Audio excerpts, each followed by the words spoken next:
Hi everyone, my name is Vian and this is a channel without a wire where we explore everything a smart home can throw at you. Now in today's video we will explore something new I found online, which is a smart gate controller or garage door controller. So we will unbox this little device, see what we need, go through the setup on the app, and then we will give it a go by installing it and seeing how it works.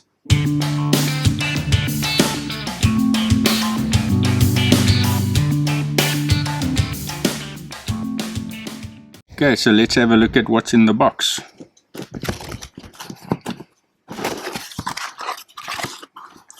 So you can see the controller. It looks more or less exactly the same as a Sonoff basic smart switch. Same design, obviously with your power input here with your live and neutral, obviously with a nice 2-point plug. And on this side it seems like it's got the sensor and the controlling wires for the gate motor. So if you look at this, is the sensor, obviously with the magnet on the other side telling the device whether it's open or closed, and these two wires will go into your motor, basically telling it to open the gate or the garage door motor or whatever.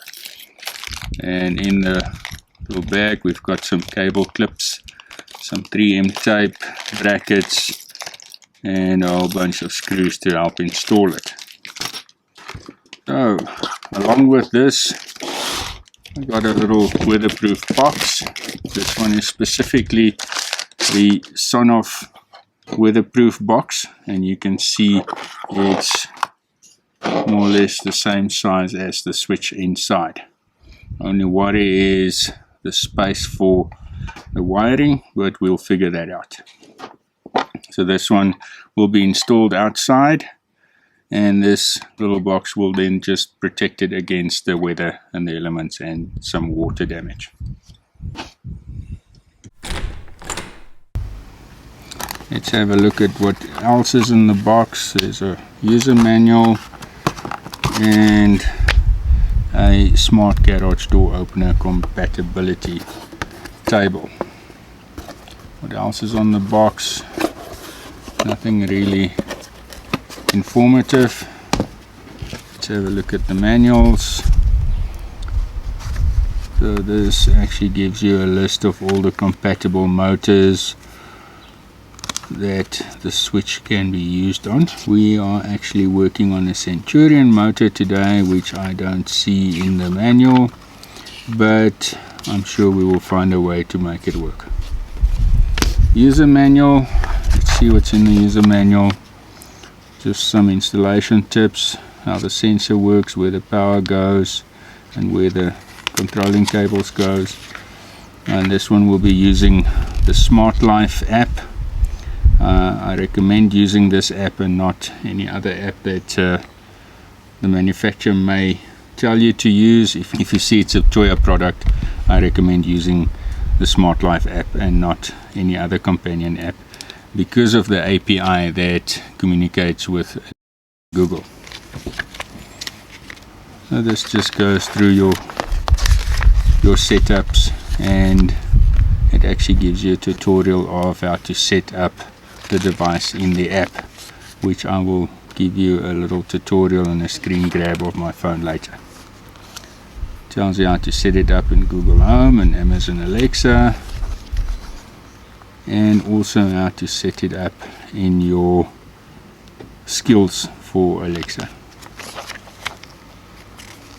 Very easy to read, very intuitive. There's your Google app screenshots, what you need to look at, how to set it up. So very easy to use, and that's it. That is what it's in the box. So let's go install this little controller and see how it works. Before we install this on the security gate, it's always a good idea to set this up in the app, see if it works, test it before you do the installation. Otherwise you'll end up having to rip it out and set it up somewhere else or return it to the manufacturer. If you set it up prior to installation, you know it's working, and you know you can just test it and start using it after the installation. So let's see if this works. I'm going to start up the Smart Life app on my phone, switch on the little device. As you switch it on, you can see the light is flickering, and now it's looking for Wi-Fi. Okay, and in the app it comes up and asks you if you want to add a device. It picks it up immediately, and you say go to add, and then you put in your password. Okay, so this method failed to add. Let's try the alternative method by going into your Wi-Fi, connecting to the device itself. Okay, so you just reset it, press the button and keep it in for 10 to 15 seconds, and now it should give you a Wi-Fi signal. So once you've successfully added the device to your app, you can actually test it to see whether it is opened or closed. If I bring the sensor closer, it shows closing and closed, and if I remove the sensor, it will show opening and open.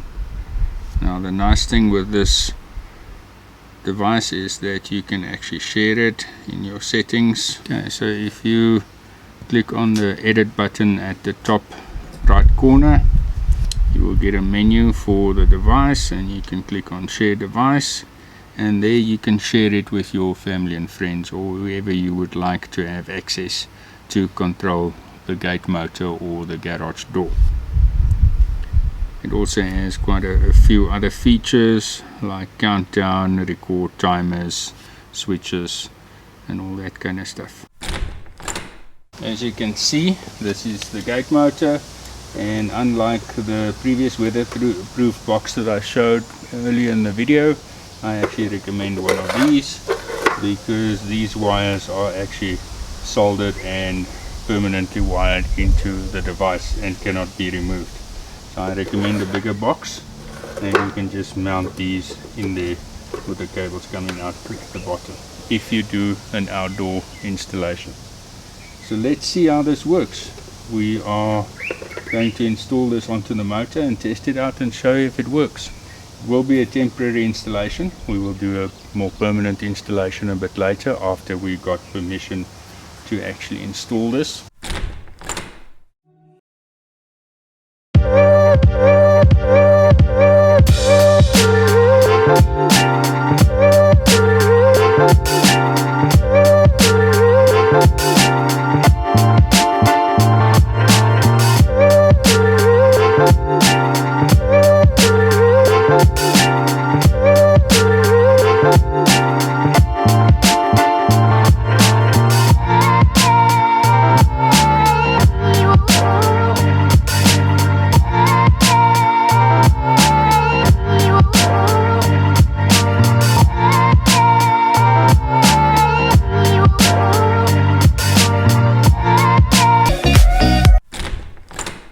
So this is a temporary installation for the gate motor.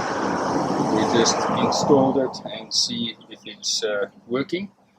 So it's connected, it's got power. We will do a more permanent installation later on. The app shows that the security gate is closed. Let's click on the switch button in the app to open it.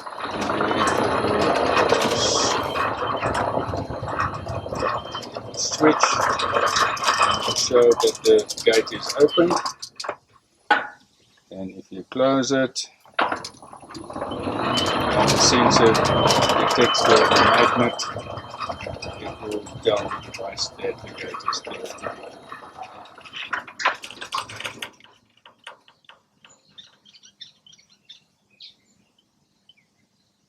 There you go. Quick installation, just a quick demo as to how this device works.